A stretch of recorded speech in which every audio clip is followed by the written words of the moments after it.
welcome to the Film Pulse Podcast. This is episode number 190. My name's Adam Patterson. Joining me today, as always, we have Kevin Rakestraw. How you doing there, Kevin?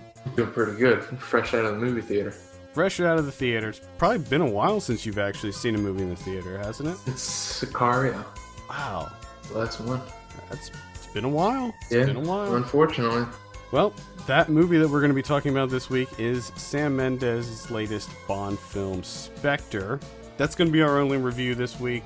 We'll also be talking about some of what we've been watching, doing movie predictions, new on video on demand, Blu-ray releases. Before we jump into some news, I want to thank our latest Patreon subscriber, Jacob Carignan. If you want to be like Jacob and be a cool kid and help support what we do at Film Pulse, you can go to patreon.com/filmpulse and send us some money. Send us a pledge for as little as $1 per month. We appreciate that so very much. You don't have to. It's still free. I just appreciate that you just come out and say it. Like, just give us some money. If you well, can.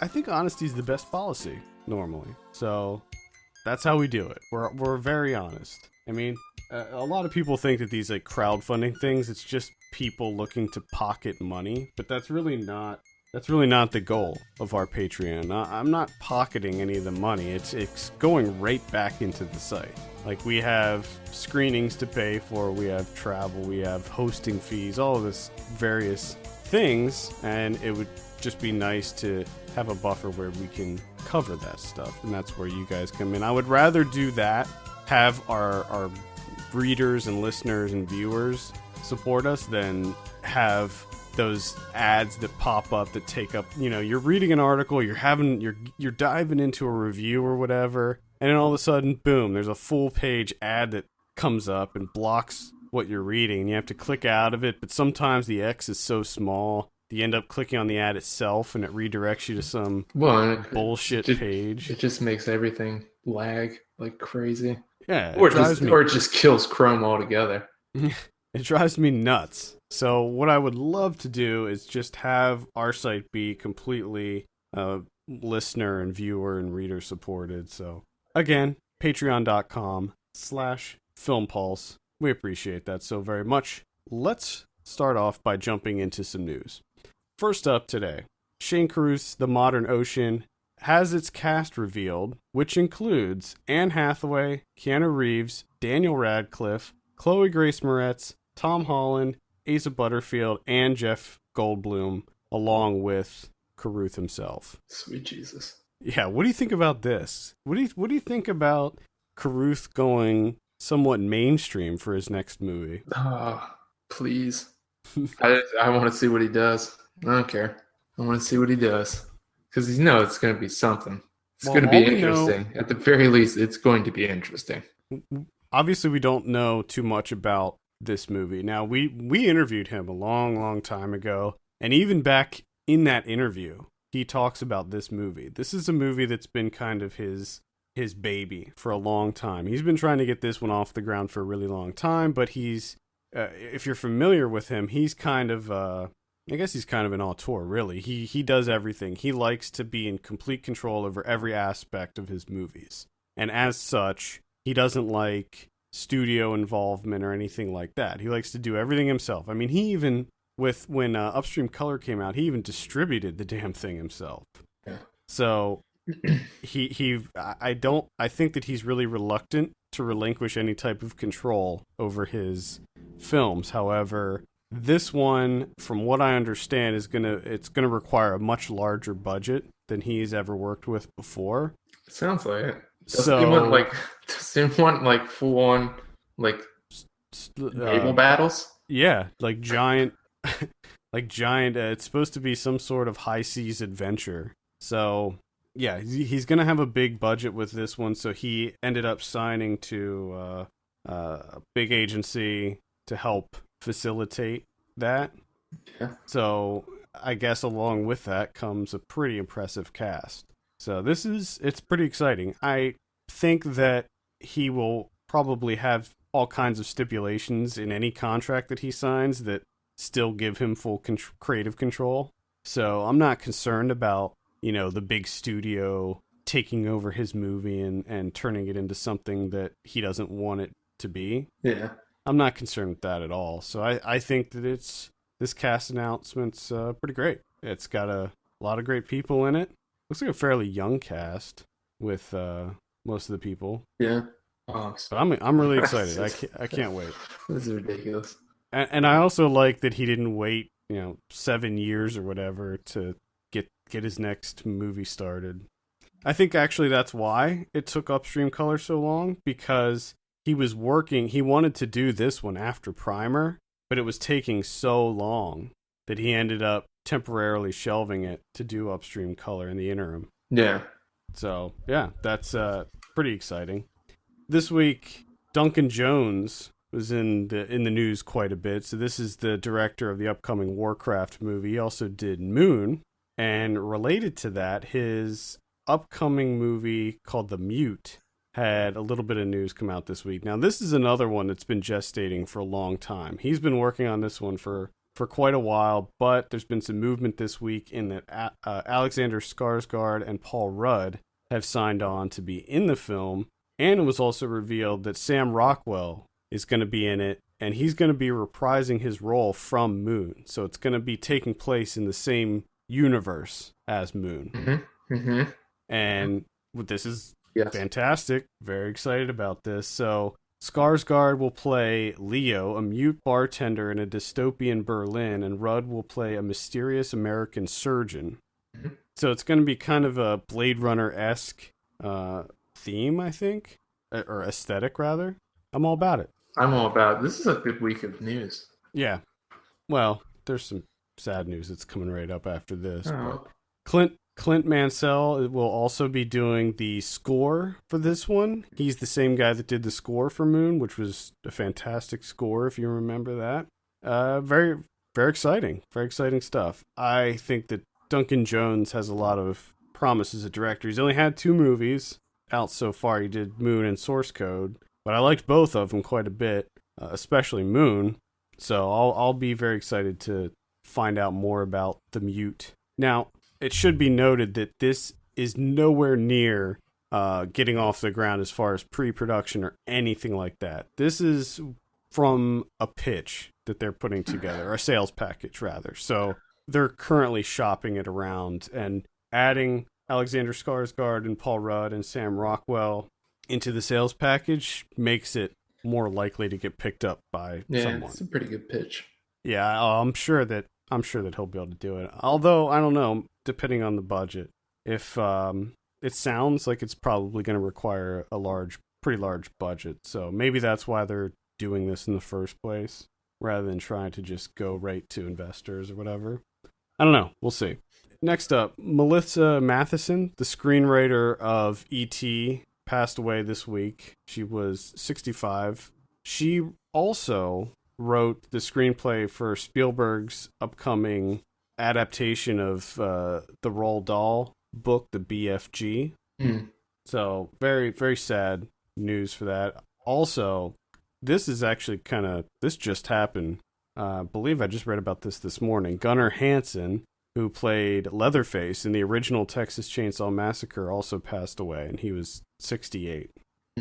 So very, very sad news on that front. Man, the original Leatherface, he was just one of the most frightening, nightmarish characters. Mm-hmm.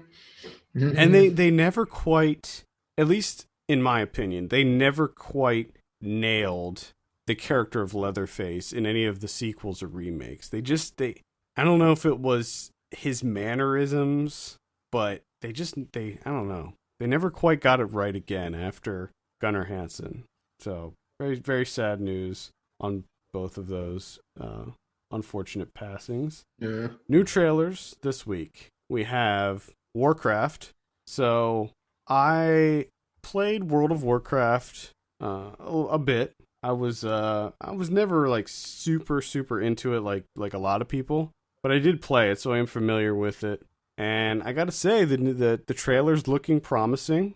It looks pretty much exactly how I expected. It's very heavy on the CG. It's got that kind of Lord of the Rings vibe to it. Yeah.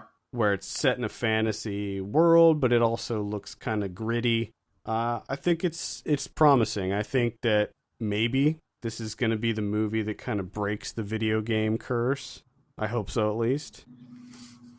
But what I'm wondering is if they're going to try to turn it into like 50 different sequels or whatever. I don't want any of that. I mean, I'm sure they're looking to make it into a franchise, but I'm sure. I don't know. We'll see. Do you have any interest in Warcraft? No. No. A new Japanese trailer for Star Wars The Force Awakens came out. I did not watch this because I'm gonna try to put the blinders on. We'll probably see more international trailers that have new bits of information and new bits of footage, and I'm gonna try to avoid all of that stuff. I heard that there are some new things in the Japanese trailer, but I'm actively avoiding anything Star Wars at this point until it comes out. One that I did not avoid was The Hateful Eight. Got a new trailer. I'm wondering if this was already planned or if this was in response to the whole Tarantino thing that we reported on last week. That's still going on, by the way. Mm-hmm. Yeah. It's still happening. It's still in the news. What the hell? New trailer for The Hateful Eight's great. Makes me even more excited to see this one. Really excited. I'm not that excited actually. I don't know why. It hasn't hit me yet. You should check out the new trailer. Maybe that'll get you pumped. All right, I'll give it a shot. I think the new trailer might get you a little pumped. Another one that I'm actually really excited for is Spike Lee's new film, Chirac. Yeah. Oh man, what a great trailer! Should I watch that trailer too? Yes. Okay. I wanted to go into that one cold, but we'll see. With this one, I didn't really know much about it, and so when the trailer hit, I was just like, oh, okay, well, I'll just give this a look. And man, I'm really excited about it. It looks like it's gonna be really not surreal, but maybe theatrical in that it looks like they're going to be breaking the fourth wall a lot, and it's going to be very stylized. Yes, give it. So I'm pretty excited for that. And it just judging from the trailer, it looks gorgeous, but we'll see about that. I don't know about Nick Cannon playing like a gangster though. That kind of that'll be interesting. Yeah, I'm not so sure about that. But we'll see. Either way, I'm really excited for it. Finally, in trailers. Now, this isn't all the trailers that came out. These are just a few of the notable ones. Alice Through the Looking Glass. Oh, sweet Jesus. I didn't know this was a thing. I didn't either. I had no idea that this was actually something, not only that was being made, but something that is complete enough that they can make a trailer out of it. It looks terrible. I don't understand. I took a look at I watched this when I posted it up on the site, and I was just like, man, I didn't see the original one, or the Tim Burton one. Yeah. Tim Burton's not doing this one. He's producing it, but he's not directing it. So it's not even a Tim Burton thing, but everybody else is in it. Everybody that was in the original one, like Johnny Depp and Helena Bonham Carter and Mia Wasikowska, they're all back in it. Really? But yeah, it looks... Really? To me, it looks horrible. But sounds horrible. Yeah, I don't know. All right. I saw. Are we done with trailers? No, you can go ahead if you have more. I have one trailer because I just saw it today, and that's the trailer for Moby Dick. I couldn't stop laughing. That movie looks like one of the worst movies. It's not called Moby Dick, though. Yeah, I forget what it's called. What's called like The Heart of the Sea? Yeah, something like that. But good Lord, does that look awful? Yeah, I have no interest in that. Absolutely terrible. Ron Howard's really hit or miss for me, but that does not appeal to me whatsoever. And it looks god awful. I mean, of course it's a trailer, but every line of dialogue from the trailer was it was hilarious. And I don't really think that they were going for comedy. No, I don't think so. I don't think. I could be wrong, but I'm like 99% sure they were not going for comedy. But they nailed comedy. Fucking nailed it. That shit was hilarious. That's all I have. Silly trailer I saw. viewer comments this week. There was only one comment that I wanted to read, and that's because it kind of brings up something that I wanted to talk about. Uh-oh. On our Nasty Baby review on YouTube, somebody by the name of Reek, I'll say Reek, it's Reiq, we'll call him Reek, said, quote, "Thanks for the spoilers, ... All right, I want to talk a little bit about how we do our reviews and how we approach spoilers on this show. We do everything that we can to avoid anything that would be considered a spoiler when we talk about a movie. Most of the time, we don't even do spoiler discussions, only if it's a movie that has like some really big reveals at the end or whatever. Then we'll do a spoiler discussion, but we always disclose when it's going to be. Sometimes we put it at the very end of the show, and sometimes we'll actually like section off something and put in the time codes. Yeah.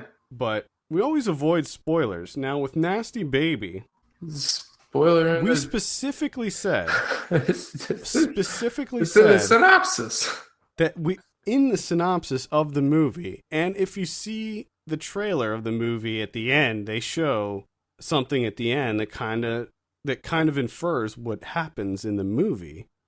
But I do not consider what's in a synopsis a spoiler. I mean, you got to draw a line somewhere, you know? Yeah.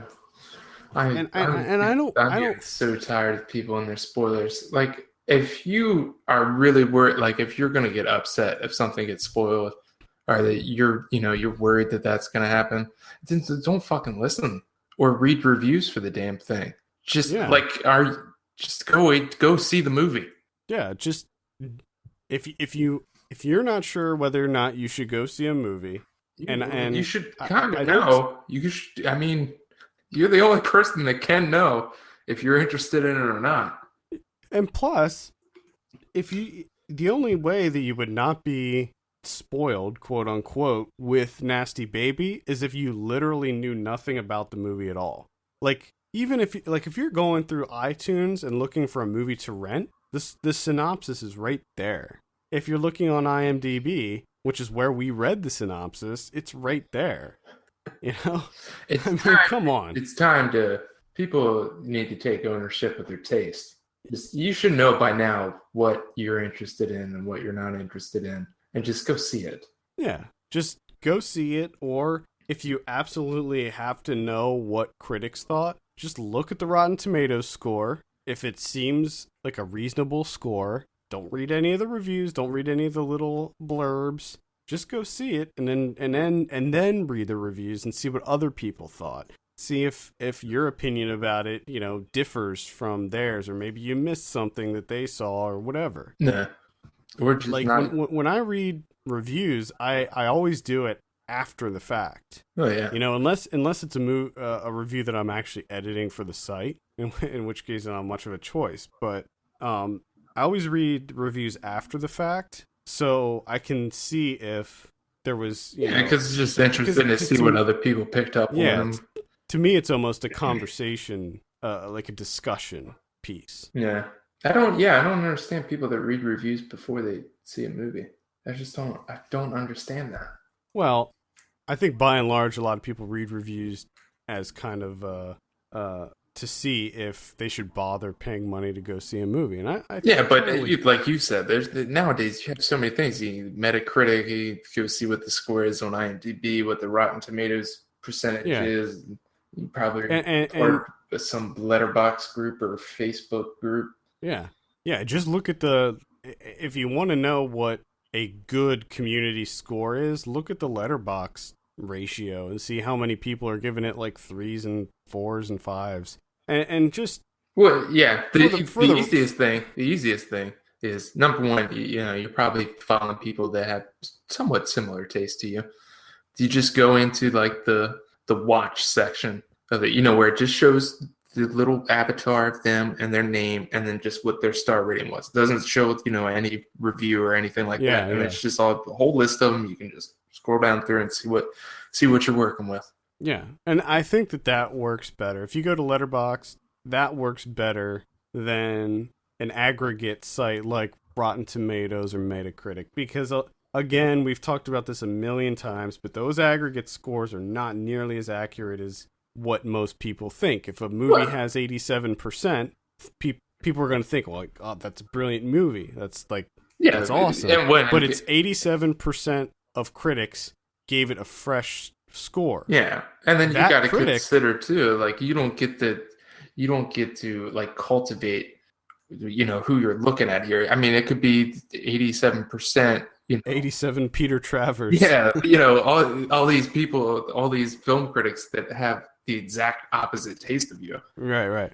Yeah, and again, that 87% could have been 87 out of 100 critics gave it a 6 out of 10. Yeah. That doesn't mean that they all loved it. So that's why I think, Letterboxd, look at the scores of the people that you're following if you're not sure if it's going to be worth seeing or not.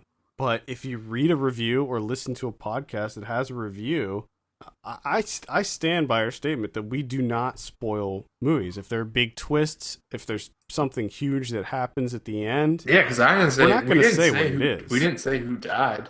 I mean, it's pretty easy to figure out what's going to happen. But in Nasty Baby, it wasn't even about that. That's the thing. Like, that movie... Well, that's the other thing that kind of bothers me. Like, you could go ahead and just spoil every movie for me.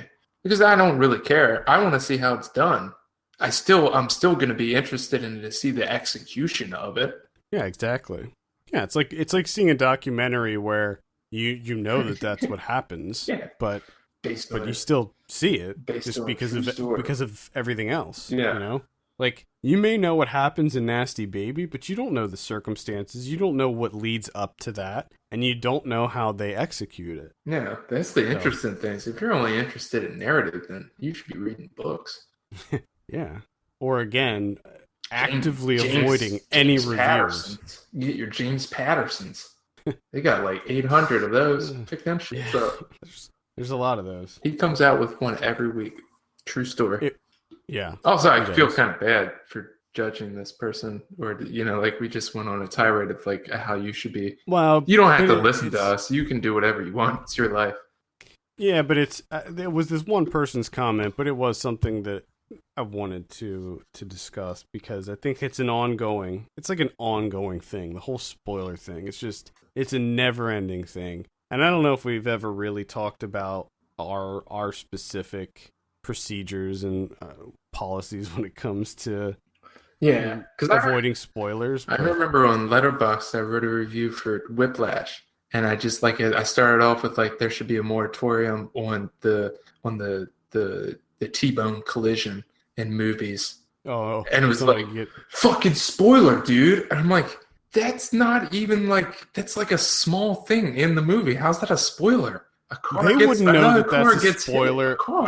They wouldn't know that that's a spoiler unless they saw the movie. Yeah, which is just and by that point, it's not a spoiler anymore because you saw it. I don't understand. Yeah, well, at any rate, if you're not familiar, if you haven't listened to any of our reviews, like the one you're about to listen to, we're not going to spoil it. I'm going to spoil it within the first 3 seconds. If it's in the synopsis, it's not a spoiler. Sorry. Hey, guess what? Bond makes it out. Surprise. Spoiler. Villain dies. Bond wins.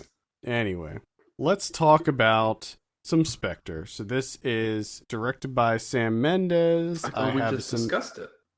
We're gonna talk about it more. Yeah, I thought I gave you like everything you needed to know, but okay. I have a synopsis here. A cryptic message from Bond's past sends him on a trail to discover a sinister organization. While M battles political forces to keep the Secret Service alive, Bond peels back the layers of deceit to reveal the terrible truth behind Spectre. It stars Daniel Craig, Christoph Waltz, and Leah Seydoux. Mm-hmm. Naomi Harris. Dave Bautista. Yeah, Naomi Harris, Dave Bautista. All right, I'm going to start this one off because I have a disclaimer. I feel that it's necessary that before we get into it, that I mention this. I fell asleep probably 5 times during this movie. And it's not that I was especially tired when I went into the theater. It's just that I was so dreadfully bored by this movie that I could not stay I awake. have one question. Did you fall asleep during that awful Sam Smith song? No, I was still awake Wow, at that damn, point. you had to sit through that? Shit. Yeah, I was awake at that point. Is that not like that? Oh my God. I don't like any. I don't like any of the Bond songs. Hit I've that never song. liked That any song of them, so. sounded like a fucking wind machine. It's just so fucking boring. It is awful. So I feel that it's necessary that I kind of disclose that information before giving my opinions, because there were bits and pieces that I probably Do you know how it ends? Was not conscious for. Did he sleep through the end? No, I think I was awake for pretty much. I'm not sure. Probably almost everything in the final act. Okay. When we discuss this, I'm going to try and piece together, do a little investigative work, try and piece together the parts where you fell asleep. If it wasn't a loud action scene, I was probably asleep. So like 75% of the movie you slept through. Sweet. Okay, so I'll start off with the beginning, the Mexico City scene where it was like one very long take for the most part. Like that. I liked all of that stuff. I thought it was a really good cold open. And I was into that, and I was like, all right, here we go, Bond's back, baby, here we go. And then after that, the Sam Smith, I was like, and then I just kept fading and fading and fading, and in summation, I did not like Spectre. This was not for me. Yeah, I'm pretty much there with you. I mean, I didn't fall asleep. I would have welcomed it, but that didn't happen. You were actively trying to fall asleep. I was getting pissed off at the action sequences because they kept waking me up. It's pissing me off. And honestly, a lot of the action sequences, like the set pieces and stuff, I wasn't that impressed with. To be quite honest, they didn't wow me. I thought that most of it was, while technically they were all technically very sound, like they looked good. A lot of the car chases, lots of explosions in this one too. This is a giant explosion at the end. Sorry, spoiler. That giant explosion was awesome, by the way. But for the most part, I thought that all the action scenes, all the set pieces were very technically sound. Like they looked good, but as far as what they were, it was just pretty generic stuff. Like to me, it was pretty boring. But for me, the beginning, like the opening was all right. I liked that it was Day of the Dead and everything, and I thought it looked fantastic with all the people and stuff, and it got me amped up. I was getting amped up. Well, I think the music too. Yeah, the music. It really, because it kept building, and you're like, oh man, what's going on? What's he up to? And then they get in a helicopter, and it's just a helicopter like spinning around out of control for like what felt like 15 minutes. And I'm just like, okay, like it's a helicopter spinning around. Like there's no tension. I know Bond's getting out of it. Okay, Bond's not going to die in the first 15 minutes. Like, well, my question: can we speed it up just a little bit? My question is, and yes, that helicopter fight was entirely too long, but my question is, one of the first things Bond does when he gets in that helicopter is he goes after the pilot. He goes after the helicopter pilot and tries to like knock him out. And mind you, this is happening over a crowd of thousands of people. Hundreds and of it's thousands. Like, what? There's just so many people. Like, what are you trying to do, Bond? Are you trying to crash this helicopter into this crowd of people? Because it looks like that's what you're trying to do here. You're trying to massacre these people. He doesn't care. They're all foreigners. See, that's the thing about Bond that you don't know. Like, deep down. Like, he only does that shit when, He's like a racist xenophobe. Yeah, he is. So he's doing. He don't give a shit. I don't give a shit about all those people in Mexico City. He wants to kill that one guy, and he'll take out, a couple of thousand just to get that one guy with the man bun. Yeah, there's something, and they just get thrown out of the helicopter, which they probably landed somewhere and killed killed people. Yeah, because it was over the crowd. So he landed in the crowd somewhere, and they probably just turned into a puddle of blood and organs, just liquefied everywhere. Which they never show you that in Bond movies. No, they keep it PG-13. Someone needs to take this shit darker. The only time they show blood is when he has like a wound. Like if somebody gets shot, they'll show like blood on the shirt or whatever afterwards. Yeah. But yeah, that's pretty much it. It's unfortunate because again, like we pointed this out at the beginning. It's a Bond film, so you know exactly what's going to happen right from the outset. You know the story just about. He's going to do something in a foreign land that's going to get him in trouble because he's just going rogue, and then he's going to go rogue again, and it's like, oh shit, is he not going to be able to do this? Oh no, he is. He wins, and he sleeps with a woman or two.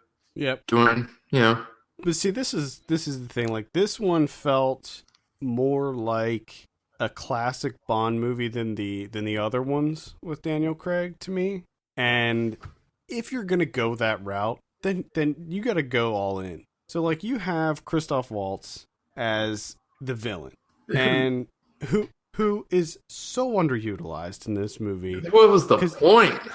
Because you're like, oh man, like this is it. Like he's gonna be this kind of evil genius super villain, like the Dr. Evil style. Well, first off, let's throw this out here. This is no offense to Christoph Waltz, but this is such a boring casting choice. I mean, Christoph Waltz has done numerous villains before, and he's fantastic at it. They should have went with someone else right off the bat, and then to go on top of that, you're all in, you're committed with Christoph Waltz, and then that's all you use him for? What was the point? Yeah, I was so disappointed with that. Like, I think that would have kept me awake if he had a larger role in this. Now, the other kind of henchman, Jaws, Odd Jobs style character was Dave Bautista as Hinks. His name's Hinks. Mm-hmm. And I liked his character, and I actually really enjoyed the fight scene with him and Bond. Oh, that was. I think that was my top set piece action wise. I thought that was a pretty good fight. Yeah, same here. That was good, and he was a good villain. Like he didn't really. He had one line, but which they didn't really do that. That was the other thing I kind of really didn't like about this film. So many of those cheesy one-liner. Oh, there were plenty of one-liners in this one, and those were just the ones that I was awake for too. So he probably missed a whole handful of them. Probably did. The Q was in this more than the previous ones, which I like because I like the character of Q. But again, I feel like I would have liked to have seen more gadgets and things like that come out of there. I do like that Omega watch, though. I was going to ask you about that. Yeah, that's Omega watch. That's for sale. That's out there. The Spectre limited edition, whatever. How much? I don't know. I'll look it up. I just I was now. I'm not a huge Bond fan, nor are you. Yeah. So this doesn't really. I mean, going into it, it's like I don't know how a huge Bond fan would react to this movie. Maybe they'd love it. Maybe that this is like the one for the diehard Bond fans. Yeah. But to me, it was like a meh. There was nothing really to it for me. Yeah, and I think that's kind of the unfortunate thing. Because we talked about it last week, for me, like the first Bond, 1 or 2, I've only seen 3 now, but, it's kind of exciting because you don't know exactly the formula yet. But after watching 2, I was like, okay, so that's the formula. That's essentially what they probably do all the time. And then seeing this movie, yes, they do. And so, okay, that's fine. I can let go of that because normally, with these types of movies, what I'm here for is I want to see I want to see these action set pieces.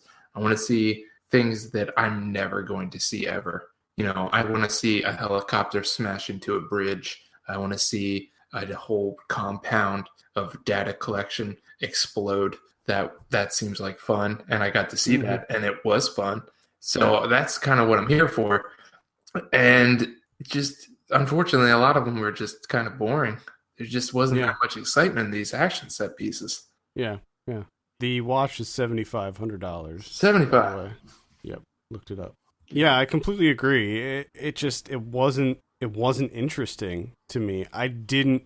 At first, when I was going into it, I was like, oh man, this is a really cool idea, because I didn't really know much about what the plot was going to be going into it, but I knew that, you know, there's this secret organization that's been kind of following Bond since the beginning and stuff, and I was like, oh, that's kind of cool. It's going to be like a mystery. He's trying to find this secret organization and stuff, but then when you find him, it's like, it was just lame. It was lame. It was very anticlimactic, and then you find out like kind of like the reasoning behind it. Like, what's kind of driving them, and you're just like, are you serious? Yeah. What the fuck? And then even, not only that, you have that, which is, there's really no personality. There's nothing really to the, you know, Bond v villain. You have a villain that's just really doesn't have any charisma or anything. And then the relationship with the Madeline Swan character played by Leah Seydoux, like, he just, like, okay, it starts off where it's like, this not happening. I hate you. Get away from me. And then it's just like, flip a switch. Boom, they're together. We're not developing shit. Bond mode. That's like... Just boom. They are totally in love now, and they're going to be with each other until the very end. It's like, well, how did they get to that point? Well, fuck you. We don't have to tell you that. It just happened. Okay. Yeah, and it was really the climax of the film was very disappointing as well, very anticlimactic. I mean, this is the last one that Craig's doing. This is the last one that Mendes is doing. I was hoping for a little bit more closure at this point. I was hoping that they could tie it all up in a nice little bow, and then for whoever's going to take over the reins for the next one, director-wise and lead actor-wise, they could just kind of start fresh and pick up with a brand new story. But no, there's like all these things, all these dangling things left over that they're going to have to, well, maybe they won't address it. I don't even know. But as far as how this ended, I was just like, oh, no. No, thank you. Yeah, especially the very, very end on the bridge. It's just like, what? Okay, fine. It's interesting though. After I saw this, I came back. I took a look on Letterboxd to see how other people were viewing it, and people were liking this a lot. Really? I mean, it's not. I mean, they're not loving it, but they're liking it. It's not terrible, but sweet Jesus, I could have spent that 2+ hours doing something else much more fulfilling and productive. Yeah, it's 148 minutes too, so we're talking like we're getting the 2.5 hour mark here. Yeah, for one-liners and undeveloped characters. Why? Why do you need that much time to do nothing? I don't understand this. Why are all? I hate this new trend where it seems like every movie's like 2+ hours now, and which would be fine if that time is used to make like a robust piece of filmmaking and to develop characters and stuff. But it's not. That's not what happens. It's just shitty one-liners, cute sayings, and then like flip a switch. They're totally in love forever. Nothing's ever going to kill their love. Just like, man, could you at least put a little bit of something into that relationship? There was a time when almost every big movie that hit the multiplex was 90 minutes. Like 90 minutes flat. That's your movie. In and out. That's what it is. And then slowly, it started developing into like 2 hours. The big ones, like, the big action spectaculars were starting to get up there. They were getting around 2 hours. And now it's like 2.5 hours is the standard for these really big budget movies. And you know what? That's fine if you can justify it. But so many times you have all this extra stuff. It's like you're just it's like Judd Apatow movies. It's like there's no reason for that to be 2.5 hours. Yeah. Trim the fat, guys. Trim the fat. Well, especially here. I mean, there's nothing. There's just a beginning and an end to their relationship, Bond and Dr. Swan. There's like absolutely no in between whatsoever. Yeah. But it seems like we were with them for a really long time, that there should have been a middle section to their relationship, but there didn't seem to be one. Yeah. Except that they had a nice little talk over some martinis that they never got to drink. No, they didn't. Yeah, this was a big misfire for me. It was not holding my attention at all. And it's rare that I actually fall asleep in movies, but with this one, I just couldn't stay awake. I checked out so hard on this one, and it's unfortunate. I probably am not going to be bothering with any of the future Bond movies unless they look like something really special. Now, I want to talk about the visuals, because that was one of the things that made Skyfall so great. And that was one thing that everybody talked about, was how amazing everything in Skyfall looked. And I feel like, at least from what I've seen of Spectre, it wasn't quite there. It wasn't on the same level. Yeah. It felt pretty standard for me, to me, for the most part. I would agree. I mean, like there weren't any kind of like breakout moments where I was just like, whoa, like the nighttime skyscraper scene in Skyfall. Yeah. Where he's going through, and it's just the use of shadow in that scene. I just want to watch Skyfall again. I think I'm going to go back and watch Skyfall now. Yeah, so not for me. Yeah. Disappointment. It's very, very disappointing. Like, and even the car chase with him and Hinks, whatever his name is, Dave Bautista. Mm-hmm. I mean, they're like just driving and driving. And then, occasionally a car will fishtail here and there. But they're just driving down streets. Like, nothing really exciting's happening. And you're just like, okay, yeah, you're driving through the streets of Rome. Cool. Are we going anywhere with this car chase, or are we just following people? Other than that, the giant explosion and the fight scene with Bautista, everything else I found to be pretty mediocre as far as the action set pieces. Yeah. Again, I liked the opening scene. Everything pre-helicopter, basically everything before that first cut, because it goes from him on the ground in the crowd, and it goes all the way up until when he gets in position on the roof before there's a cut. Yeah. And so everything up until that point, and then also like right after the cut when something happens. Yeah. Right after that, I was into that. How I thought that was a funny little bit where he landed on the couch, but yeah. That's what I was thinking. I was like, man. Yep. It's unfortunate because when I got out to, that's immediately what I thought. I'm like, what the fuck am I going to say about this? You were struggling. I was just struggling to remember anything about the movie at all. I was trying so hard too, but like the biggest thing that I remembered is that right before the movie started, somebody in our audience farted really loudly. Like as soon as the lights went down and like the credits started to come up, someone farted. Someone just let it go. Yeah. Well, why not? I guess it was funny too, because I think that they thought that there was going to be like loud noise playing, so they thought they were going to be able to get away with it. Didn't happen. No, it didn't happen. That's unfortunate. There was, I will say this, there's a sequence where some explosives go off, and I wish there was like a little bit of a disclaimer, because that shit fucked with my eyes big time with all the light flashes and everything. Oh yeah, when it was like the series of explosions. Yeah, I really think that they should maybe put a disclaimer for people. I thought that scene looked kind of cool, but it's a bunch of it's just a pile of meh. Yeah. Nah. Yeah. All right, there you have it. That's Spectre. Let's give this thing a score. I'm gonna throw out a 5.5 out of 10 on this one. 5.5, somewhere in around that area. 5.5. I'm gonna go 5, maybe 4.5, 5. There you have it. Spectre now playing. If you're a huge Bond fan, maybe this is worth checking out. But for me, I found it incredibly boring, and I just couldn't even stay awake for it. So it is what it is, and it is Spectre. All right, let's talk about our watch list for the week. I saw a movie called PVC-1. This is a Colombian film that came out in 2007. I think it's Colombian. I'm pretty sure.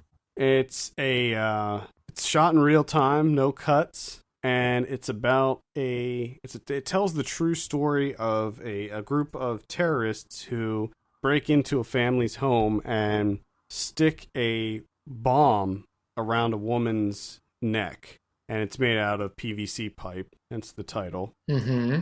And they basically say, "Oh, you have till such and such a time to give us a certain amount of money." It's like kind of a kidnapping thing, but not really. I mean, they're not actually kidnapping her. They're basically just strapping a bomb to her and saying, "You need to pay this much by this time, or else the bomb's going to explode." So the whole movie is basically this woman and her family attempting to first leave their home and go to the authorities, and then have the bomb squad try to get the bomb off. And it's all done in real time. And it is a pretty tense movie, I gotta say. Yeah, I can imagine. It is a really tense movie. They did a really good job with the real-time aspect of it. Now, because it is in real time, there are some scenes where literally nothing happens for long stretches of time. Mm. Because they kind of live out in the country. Yeah. So for them to travel like in town to get help, it's all real time. So it just shows them going into town, just driving into town. And during this time, people, they're not really talking too much. So just be prepared if you're interested. There are long stretches where there's literally nothing happening in this movie, but the tension and the suspense definitely ramps up towards the end once the bomb squad gets involved and stuff. But man, it's like they use such rudimentary methods to try to get this bomb off of her. It was almost hard to believe. Like what they did, they literally took a pocket knife and lit a candle, held the pocket knife under the candle till it got really hot, and then slowly sawed away at the plastic pipe to try to cut a hole in it. And it's like, you guys don't have like a Dremel tool or something? You could just try to cut a hole in this thing? Someone can't pop down to the local mom and pop Ace Hardware and pick up a Dremel real quick? I couldn't. You could at least commandeer one, couldn't you? Or just something other than what looks to be a dull, rusty pocket knife. And a lighter. And the candle kept going out, so he had to keep lighting the candle. I mean, it was just a weird setup, man. And I get that it's Colombia, but I don't know. I think they're a little more advanced than that. Yeah, exactly. And like the way that they set it up is they basically put her on a chair, and they took her out to kind of a field, and they had everybody stand way back, but everybody was watching, and then they just had one bomb squad guy trying to disarm this bomb. Mm. But it was pretty crazy. PVC-1 is the name of the movie. I saw this on Shudder, I believe, the new horror streaming service. Okay, all right. I saw one, and then I don't know if you ever got around to seeing this one. I went back into Miike's filmography here and picked out The Bird People in China from 1998. No. Okay. I knew this was on our list back when we were teenagers, but we never got around to it. But I did it. I made the journey. Adam. And I gotta tell you, it's a bit different because it's not really Miike. It's like Miike doing drama. And it seems more so of, it had a really like a Herzog flavor to it, because he ends up going to this very remote part in China and just them trekking up this mountain to this, village that's way off the beaten path. I mean, there's not even a beaten path 100 miles around. And just the landscape shots that he gets and everything, it kind of had a Herzog feel to it. And all it is a salaryman and an Yakuza go to this remote Chinese village to, well, the salaryman's there to see if they have this vein of jade that they can, go into business excavating. And the Yakuza's there just to make sure that this goes through and they can collect their money. But they find out that this village is a little bit magical because it's got bird people. What? Kind of like bird people. But what it ends up turning out to be is Miyake is talking about globalization, which is different. There's not that many weird things going on. There is a little sequence where they eat some toadstools and things kind of get out of hand with fireworks and whatnot. And it gets a little bizarre. A shit ton of turtles are killed, or I should say tortoises maybe. They're all dressed up too. Mm. And it's a fairly interesting movie. The only thing about it is the narrative and what he's trying to say, his viewpoints and his philosophies and everything that he's getting across here. They're kind of thin. There's not much to them. There's not a lot of meat to it, and he stretches it out for far too long. That you get the gist early, and then they do not build on anything, and you just wait until it ends. So it's like a light recommend. Very light, like feather light. Okay. I have a fairly light recommend as well, and that's 1986's Vamp by Richard Wenk. This is a horror comedy of sorts that's about two fraternity pledges who decide there's going to be this big party, and they kind of agree that they can get whatever the frat needs. And the frat's like, we need some girls. So they're like, okay, well, let's go get some girls. We'll go to the local strip club and get some girls. Turns out the strippers in the strip club are vampires. Awesome. Yep. And bad things take place. I had, I guess, a relatively fun time with this one. There's some kind of dumb 80s stuff in it. There's some fun 80s stuff, and then there's some kind of just dumb things that happen. Like, for instance, they all sleep in the basement in coffins, obviously, because they're vampires. Mm-hmm. But the vampires in this movie have a weakness to fire. Like, they'll be killed if you light them on fire. Okay. So what do? They sleep in a basement in coffins where there are giant barrels of gas everywhere. What? Why would you have giant barrels of gas? Well, number one, who underneath a strip club? Who has giant barrels? Why does a strip club need so much gas? There's like 3 giant barrels of gas, and that's how, spoiler for a movie from 1986, that's how they kill some of them, by knocking over the barrels and lighting it on fire. Yeah. It's stupid. Like, that part of it was stupid, but it was kind of fun. It was goofy at times, but overall I enjoyed it. This was one that I've been meaning to see for many years now, and I finally watched it. I do find it interesting that Grace Jones is the head vampire. Yeah. Wow. Kind of. Yeah. She was kind of interesting, I guess. She didn't talk. Really. Well, I guess she did later on, but for the most part, she didn't talk in the movie. Grace Jones don't need to talk. Her outfits in this movie were fucking ridiculous, too. Yeah, that makes sense. Par for the course. Yes, that's Vamp. Very light recommend. I have one. I wrote a review for it. It's up on the site, so more likely you can just check that out. This is from Raul Peron, called Hierba, I guess. I don't know. I can't pronounce Spanish. I know number one that H isn't pronounced as an H, but fuck it. Moving on. It's an experimental film. Very, very experimental. 63 minutes, no dialogue, silent film. All right. We got still cameras. We got tableau vivants going on, coming to life. And all the backdrops are paintings, Monet paintings. Who else was there? Renoir, a couple other artists. I forget who exactly, but a lot of the impressionist painters.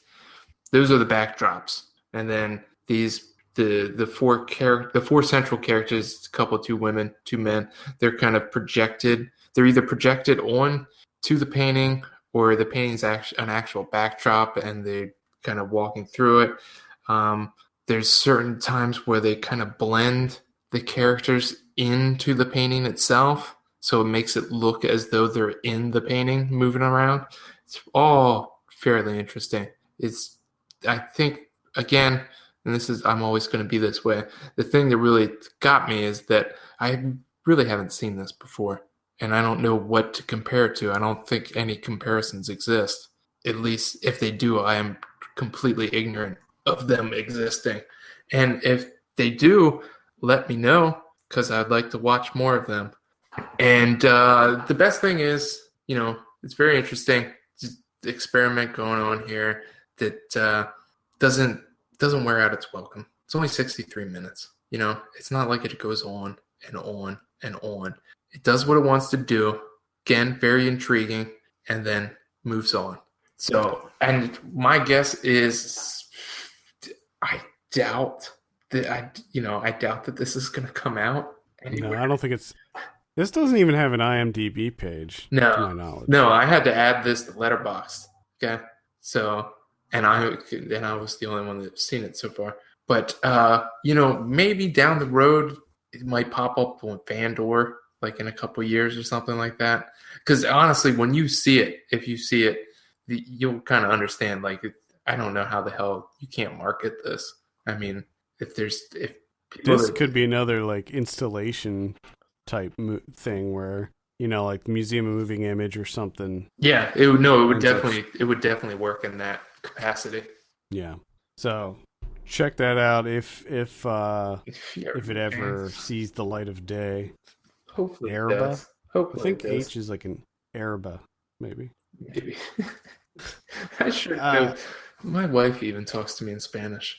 And my girlfriend speaks Spanish, so I saw one that it might be one of my most hated movies of the year, and that's The Leisure Class.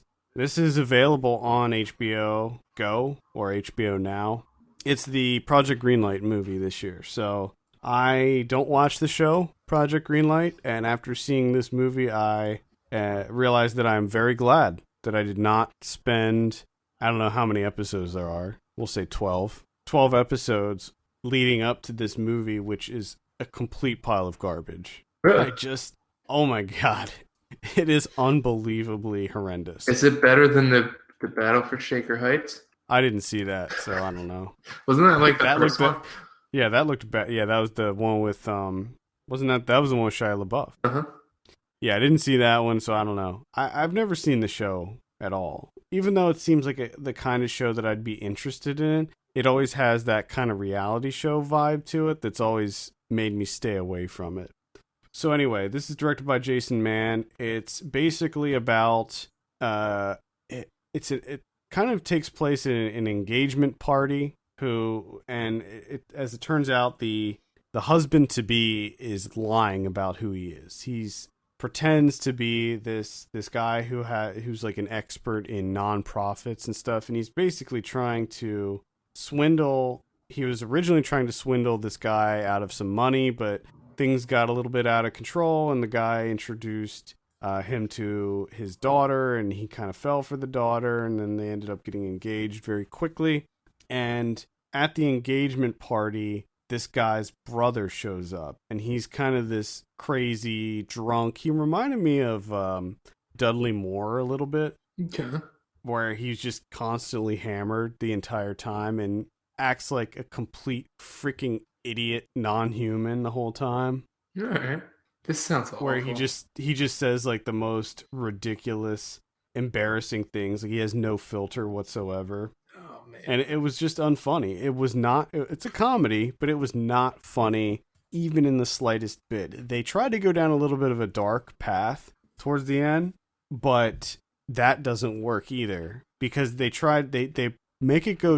bring it down into dark territory, but then when this specific scene is happening, they occasionally interject some jokes into it here and there, to try to liven it up, lighten it up a little bit, but those don't work. So it has this really weird, awkward tone to it, and the characters are so underdeveloped that, to be honest, when I first put this on, I didn't know that this was a movie or a TV show. Like I didn't when I started watching it, I didn't realize that this was the Project Greenlight movie.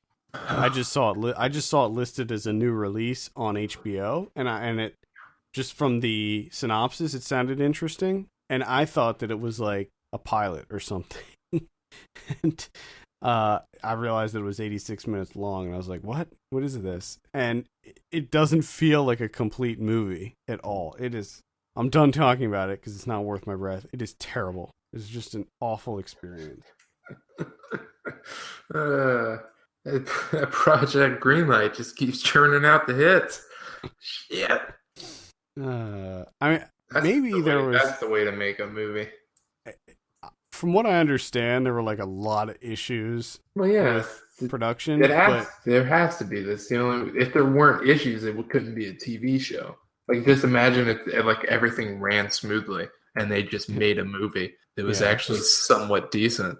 No one would watch that TV show. Yeah, it's just terrible. Gotta have that drama. I have one more, and this is I will have a review for this at some point in time next week, hopefully. And that's Chris Swanberg's Empire Builder from 2014.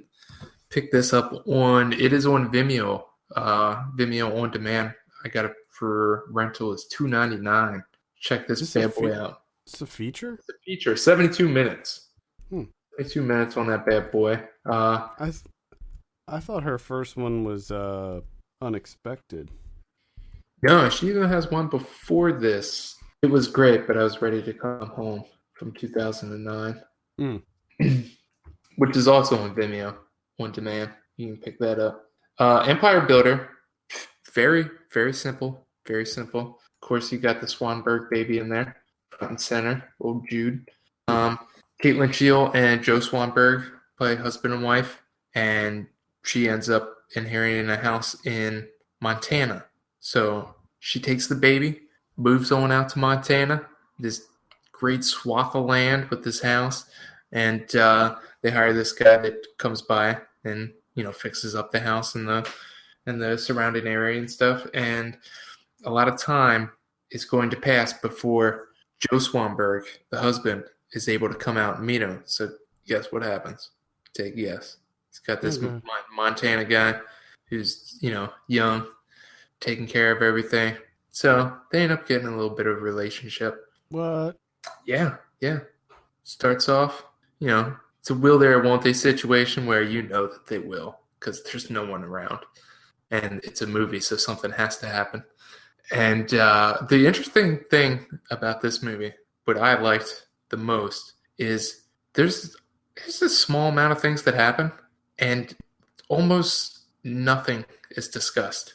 There's barely any dialogue. You can tell that there's a million things running through these characters' heads, and we are not privy to anything until the very, very end. And then even then, you are given just a little bit. And then where the film ends it feels like it's where it should start, because that's when shit's hitting the fan, and you're gonna have a lot of drama going on. But nope, just boom, credits. And it's very interesting filmmaking. She doesn't communicate much in this movie, but at the same time, she communicates a lot, which is very bizarre. Okay. Yeah. So I would say check it out. I like movies like that. I like movies that do that. And it's, again, I don't understand why isn't Chris Swanberg talked about more? I've only seen this one, but just from this one alone, I saw Unexpected. Oh, you did? Yeah. How was that? I thought I talked about it a few weeks ago. You probably didn't. Maybe I skipped over it. It was okay. Okay. Yeah. I didn't love it, but I didn't despise it either. It'd be probably like a solid 6 or 6.5. All right. It was okay. And you said that that's available on Vimeo, that you can Vimeo VOD. VOD Vimeo. And that's Empire Builder. I saw a documentary called Hot Sugar's Cold World. interestingly, do you remember that movie Bomb the System with Mark Webber? The one about the graffiti artist in New York? Mm-hmm. Do you remember that movie? No, but I know what movie you're talking about. Well, then you do remember it. I remember it, but I don't remember anything about it. I just remember that it's a movie. Oh, okay. Well, I was just confirming that you remember its existence. Okay. Well, I wasn't sure how much you wanted me to remember. No, I was just asking if you recall the existence of that movie. Okay, gotcha. It's the same director that did this movie. So, since you don't remember anything about Bomb the System, one thing that I liked quite a bit about it was the cinematography. I thought it looked really good. Remember the one scene where they played the LP song, the Deep Space 9mm? Nope. And it was like slow motion. It looked really cool. I don't remember that. Yeah, well, it was really cool. So this is a documentary about the musician Nick Koenig, a.k.a. Hot Sugar. Are you familiar with his work? I have no idea who this person is. So I feel like I'm really letting you down because you keep asking me questions. I got nothing. No. I'm just trying to gauge your knowledge level. I'll explain to you who he is. So he's an electronic musician who, instead of using kind of the like pre-rendered drum machines and like synth loops and all that stuff, he makes new sounds. So he'll use like the one thing he uses, instead of using a traditional snare, he threw a Beanie Baby against a wall and recorded that and used that sound as his snare. Gotcha. So he's like obsessed with sound, and like specifically kind of natural, not natural, but just sounds that occur in our world. Yeah. He does use some instruments, but he'll do it in a very kind of experimental way. Like, one of the things he does early on in the movie is he goes out and looks for the most expensive piano he can find, and he finds one on sale for $900,000, and he pretends to be someone who's like a buyer for this big studio, and he goes and he records the sounds that from this piano and then uses that in one of his songs. Okay. And sometimes he'll do simple things, like he'll like he went to that underground catacombs in Paris where there's all those like skulls piled up, you know what I'm talking about? Mm-hmm. And he kind of like lightly banged them together to create a sound and use that.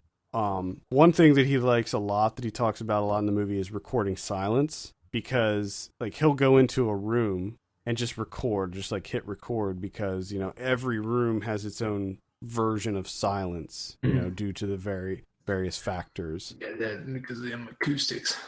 Yeah. Sometimes he'll set up more kind of elaborate set pieces. Like he gets Michelle Trachtenberg, the actress, to put pop rocks in her mouth, and he records that. He buys a whole bunch of fireworks and gets Martin Starr to shoot fireworks, and he records that. He got Jim Jarmusch to play with this little like drum machine app thing on a phone, and he recorded that. So there's like all these weird things that he does. He's basically just obsessed with sound and the philosophy behind sound.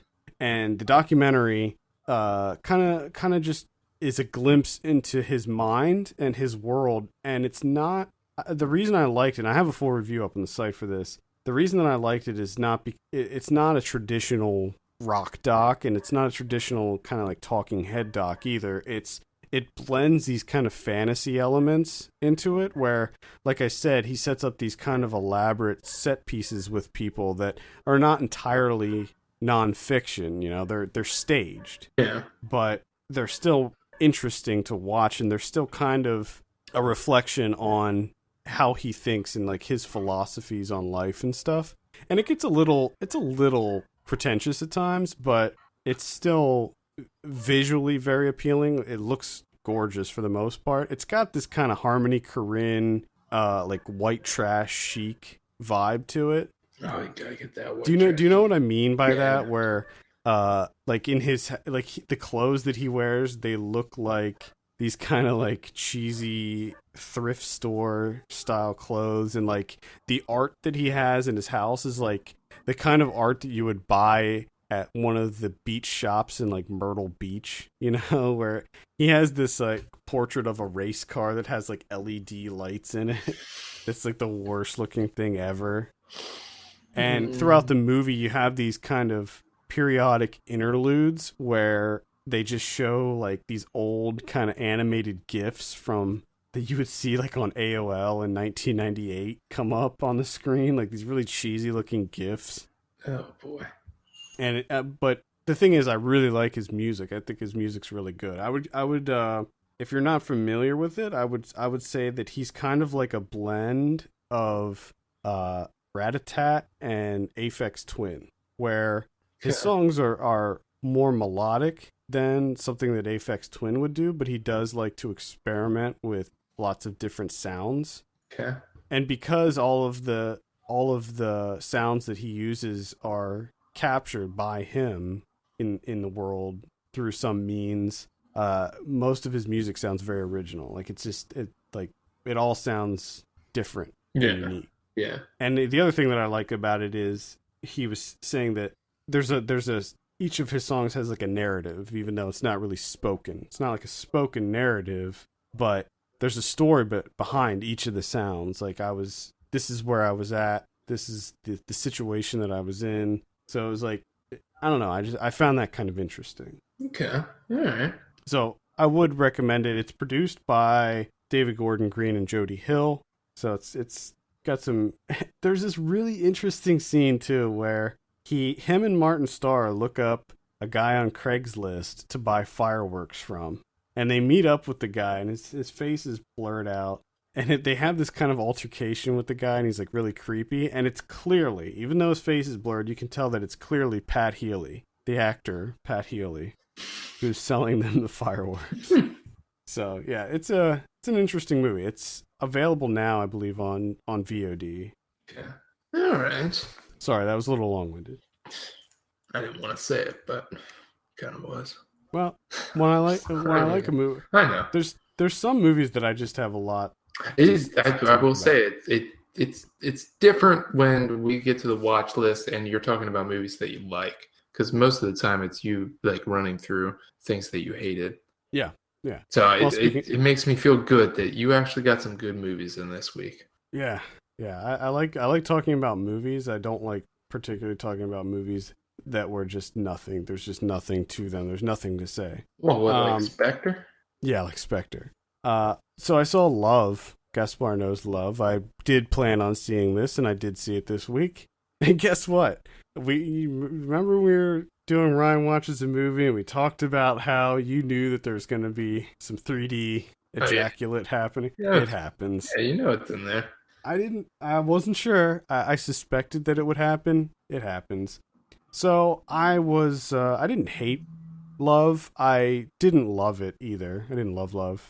It is graphic in nature. There is a lot of unsimulated sex in this movie. Like, the problem that I had with it is that it was structured like a porno to me. You would have very small amounts of plot and character development followed by a very lengthy, explicit sex scene. Mm-hmm. And because of that type of structure, your first instinct is it's sort of like the Raid 2 or any other big action movie where you're just waiting to the next set piece, because you know it's going to happen. You're just like, okay, well, let's just get through this and then we'll get to the next, big, in this case, sex scene. And for the most part, the sex scenes they were all shot the same way. It was like kind of this overhead view. I think that he fixed the camera over top of the bed. Mm-hmm. So there wasn't a whole lot of camera movement during the sex scenes, and they all looked pretty much the same for the most part. Now, there were a couple scenes here and there where like the main characters would have sex in like an alley or a club or in a gross bathroom or something. Mm-hmm. And those were different. But yeah, for the most part, it was like upside down, fixed over top of the bed sex. And it was, to me, it was a little bit boring. Like I get it. I feel like you could have showed the sex scene, but like made it a bit shorter and just got through it quicker. Because it's like, if I want to watch a porno, I'll watch a porno. Yeah. I'm here to watch a movie. Like, I want to see a narrative unfolding. And to me, the characters were not interesting enough to carry that. So it didn't really work for me. I didn't hate it as much as I thought I was going to hate it. But I didn't hate it as I originally feared.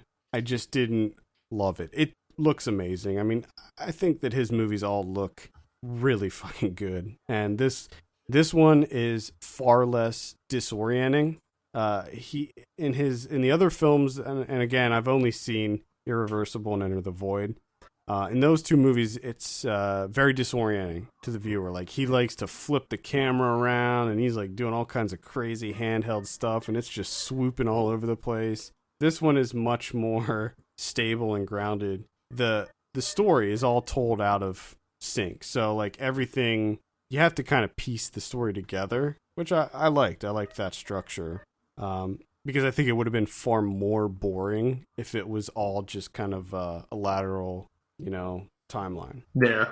So, yeah. Oh, the other thing that really bothered me was the fact that the main character has a son, and he names him Caspar, and then there's another character in the movie his name's No. Just the fact that he felt the need to put his own name in the movie just bothered me. And the main character is a director, so almost every scene has some sort of movie poster in the background shown very prominently. So you have like a Sallow movie poster back there. And sometimes I was just like, all right, come on, man, get off of it.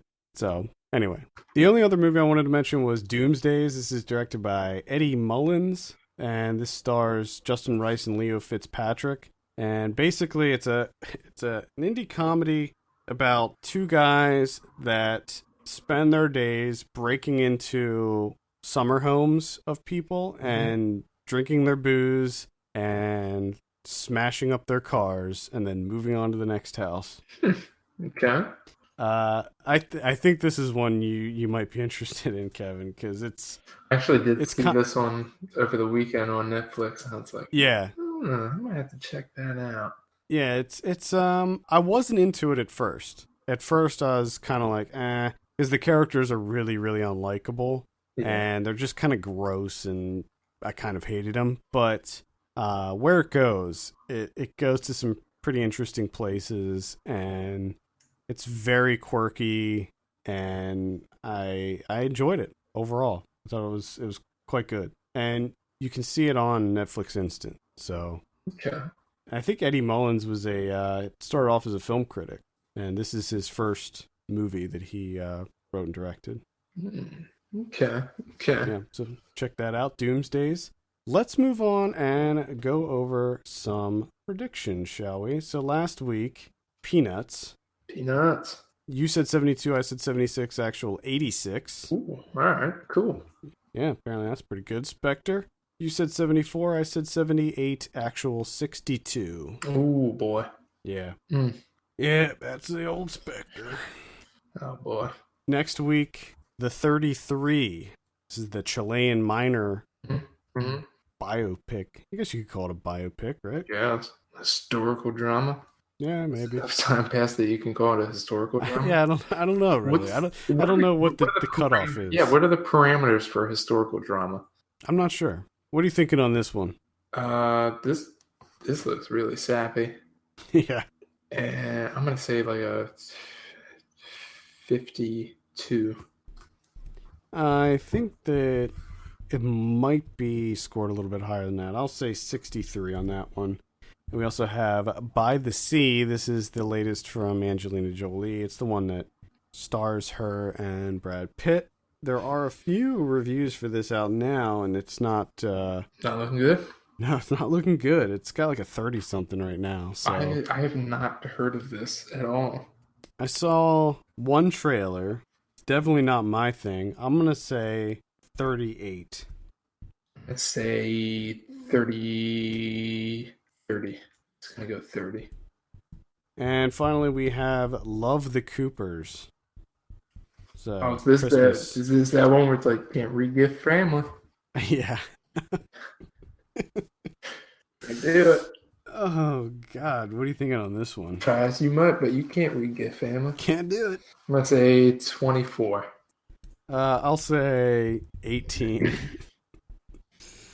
It's just, I don't know why, but I always find it funny when a movie's going to be bad when like the tagline or whatever takes up the majority of the poster. It's bigger than the actual actors and it's bigger than the actual title.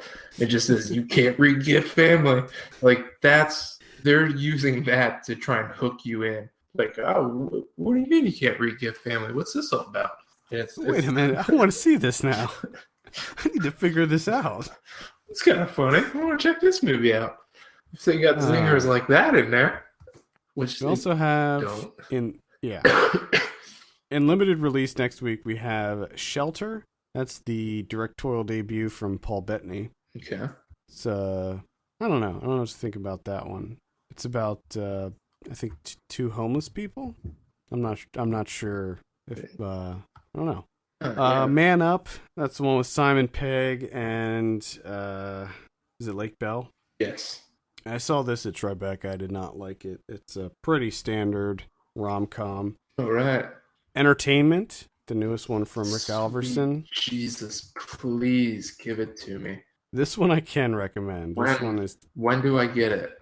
Next week. Oh my god, I can't wait until next week. Yeah, we'll probably review this on the show because this comes out on VOD as well. We also have James White. I've been looking forward to this one for a while as well. That's the one with the guy he was in Girls, right? I don't know about Girls.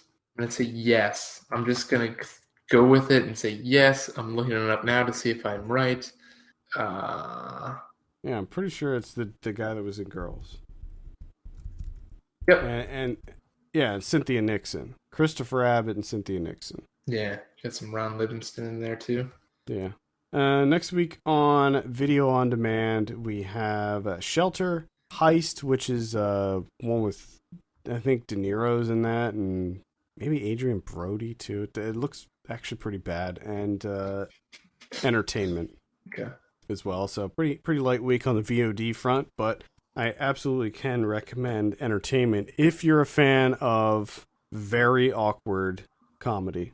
Comedy that is so awkward and dark that I don't even know if it can be considered comedy anymore. Spoilers, you ruined it for me. I'm so excited. Sorry. I'm so excited. I've been waiting for Entertainment for what feels like 3-4 years now. If you like the comedy, yep, odds are you will like the Entertainment. Sweet Jesus. Or Entertainment. Fantastic. So. Next week on Blu-ray, looks like Star Wars is coming out. They're putting out a new edition of that on Blu-ray. All of them, including the prequels, are going to be coming out. All right. Mr. Holmes, that's the one with Ian McKellen, Sir Ian McKellen. We have Terminator Genesis. Oh. So if you missed that one, it's coming out. That one, if you like the Terminator movies, I think it's better than the third one and the fourth one. Okay. But if you're not already a big Terminator fan, almost the whole movie just feels like fan service, really. Gotcha. Let's see, what else do we have here? Selfless. It's one with I feel like I'm just drawing blank. Ryan Reynolds. I'm just drawing blanks on names today for some reason. Sergeant Kabuki Man NYPD is getting a Blu-ray release. The classic Trauma movie. What? Yep. Trainwreck comes out on Blu-ray. Tangerine comes out. Highly recommend that. Great. I don't know. There's just something about that movie. I loved it. I can almost guarantee that movie will be on my top 10. Bound to Vengeance. That's a pretty bad horror movie that I can't recommend, although it does have a really good cover. Pay the Ghost, Nicolas Cage. That's pretty much it. Okay. What do we have on the Criterion front? We got one. Anarchy coming to Criterion. Code Unknown from 2000. Getting the old Criterion treatment, which I will have a review for this on tomorrow, Monday. Well, when are you going to hear this? When's this section come out? You know what? I'm probably going to release the whole thing on audio. Okay. Ahead of time. I'm still working out how I want to do it. Gotcha. As far as the releases and all that stuff. So it comes out Tuesday. We'll have a review up if you listen to this after Monday, the review. And just to give you a heads up, it should be interesting because I have no idea how to review DVDs or what you should do. So I'm just made up my own parameters of a DVD review. So yeah, should be interesting. Because I thought about for a second, I thought about like looking up other DVD reviews to see like, what's everyone do? But then I said, that's stupid. I'm just going to make up my own thing and probably have it fail miserably. No, I think it's probably fine, whatever you're going to do. When the first Blu-ray review I did, I went to Blu-ray.com and I looked up how they review stuff. Because, again, like, we don't do a whole lot of product reviews on our site. We mostly do movies that are in theaters and on VOD and stuff. So, yeah, the first time I did a Blu-ray review, I was like, what? What? Wait a minute, what? Yeah. Because you're essentially reviewing a product. Yeah. Instead of, like, a movie-going experience, like a movie-watching experience. Yeah. So, yeah, it's a little different. It's a little different. I mean, as long as you talk about a lot, like the special features and stuff. That's all I'm talking about. So I'm not going to talk about the movie at all. Just a heads up. Do whatever you want. That's exactly what I'm doing. Well, I mean, is the movie any good? Code Unknown? It's all right. I don't think I've seen that one. It's okay. Is this the first time you saw it on Blu-ray? Yeah. First time on Blu-ray. I saw it a couple years ago, but back when I saw it, it was just DVD. I don't think I saw this one. Was this one of the ones we watched for our Haneke? I think it was retrospective, because I do not remember this movie at all. I'll have to research that and see if I actually saw this or not. Because if it was, I don't remember a damn thing about it. Yeah, whatever. Yeah, sounds about right. Without giving away too much, is it a good Blu-ray release? I think so. In the sense that I watched the supplements, as they like to call them at Criterion, and the supplements are robust enough that I want to watch Code Unknown, even though I didn't like it the first time and really have no interest in seeing it. Watching the supplements got me kind of jazzed up to watch it again and maybe do it, reevaluate. Cool. Yeah. So I guess that's good.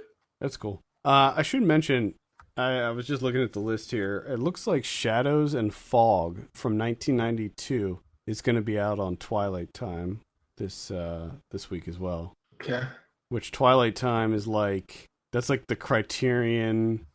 I don't know. Is it do you know anything about Twilight Time? I don't know if it's associated with Criterion, but it's like the limited edition. I've never heard of these Blu-rays. You never heard of Twilight Time? Huh. Yeah. So basically, they limit the release. So Shadows and Fog, the Woody Allen film, it's going to be coming out on Tuesday. It's limited to 3,000 copies. What? Yeah. Yeah. You should look up some of these Twilight Time releases because some of them are really, really good. But they're all like very limited release movies. That's interesting. I think that's gonna do it for this week. Thank you so much for tuning in. You can send us your questions and topics to podcast@filmpulse.net. Follow us on Twitter @filmpulsenet and @filmpulsekevin. And please take a minute to take a look at our Patreon page, patreon.com/filmpulse, and consider helping us out by becoming a subscriber. For Kevin Rakestraw, my name is Adam Patterson, and we'll see you next week.